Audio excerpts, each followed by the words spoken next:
Page 7, Four-Note Tango. We're using the same notes we've been using, just a different rhythm. So I'm going to go through the process I used to learn a new piece of music. We'll see what we end up with. I look it over. It's 2 lines long. I want to know how long it is, sort of, generally how long it is. The clef signs, treble clef. Time signatures, 4/4 time still. Will be for a while, but I always get in the habit of just looking at it. And I see, half notes and quarter notes and whole notes. And the only finger number you need is the one at the beginning. Please don't be reading finger numbers. That is a dangerous thing to do. It's easiest right now, but please don't. So now I'm going to try and just kind of play it through here. The hand is here. And it's 1, 2, 3, 4. 1, 2, 3, 4. 1. Get the idea? So I play the whole thing through at my speed, whatever, to make sure I got the notes and the rhythms. If there's any touchy, tricky spots, I go over those over and over and iron them out, get rid of them. No hesitations. The beat is steady from start to finish. If you're hesitating somewhere, work on that spot and get rid of it. Don't get into the trap of, I'll fix it later. No. Hesitations are a nasty little booger. Fix it immediately, and when they reappear, and they will, fix them immediately. Because if you don't fix it now, you won't fix it, probably. It becomes part of the plan. You practice the hesitation because you keep doing it. Get rid of it. Steady beat, start to finish. When I hear people play, amateurs playing, and they're playing along fine, and then occasionally they'll hesitate on something or hesitate. I know full well they've hesitated there every time. Now, even though it might be a new mistake, chances are no. They've hesitated there. They've practiced that. That's the way they play it now. Because they never bothered to fix it. Because it's easy to think, I'll just fix it later. Let's go on.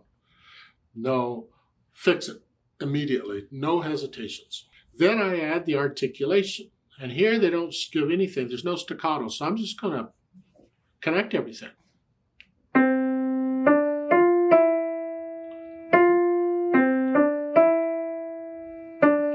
I'm just going to connect it all. However, I want to introduce another thing involving interpretation that's not in the music. It's something we add. And that's a thing called natural accents. On piano, an accent is when you play the note a little louder than normal. That's not really what an accent is. In music, accent's not that. But for piano, it is. We'll just play a little louder. A natural accent is something that just happens naturally. You naturally play it louder. There's a lot of different natural accents, but the strongest one is the first beat of every measure. No matter what the time signature is, the first beat of the measure. It's like in 4/4 time, every 1, 2, 3, 4. 1, 2, 3, 4. 1, 2. I'm exaggerating so you get the idea, but you feel this. You want to feel where the first beat of every measure is. Person listening, they should be able to feel where the first beat of a measure is. Now, if you're struggling with that, then exaggerate it. Play a loud one here. 1, 2, 1, 2, 3, 4. 1, 2, 3, 4.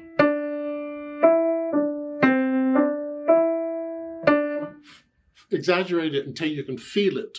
Then once you can feel it, don't exaggerate it anymore. Just feel it. Feel this 1, 2, 3, 4. 1, 2.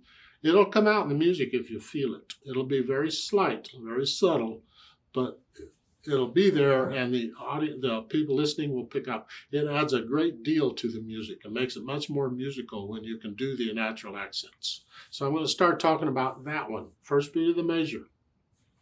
And again, that's done after you've got all the mechanics out of the way. You can play it fine, no problem, no hesitation. Then we start feeling it, and the first thing I feel is the natural accent. Now, once you can play this okay, at least slowly, let's play it together. I'll give us 4 counts. We're just checking notes, rhythms now. That's it. 1, 2, ready, go.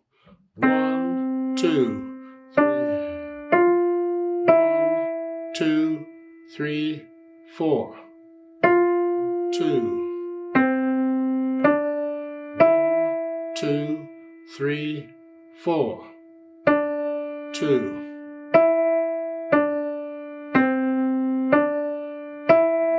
4. 2. 2, 2, 3, 4, off.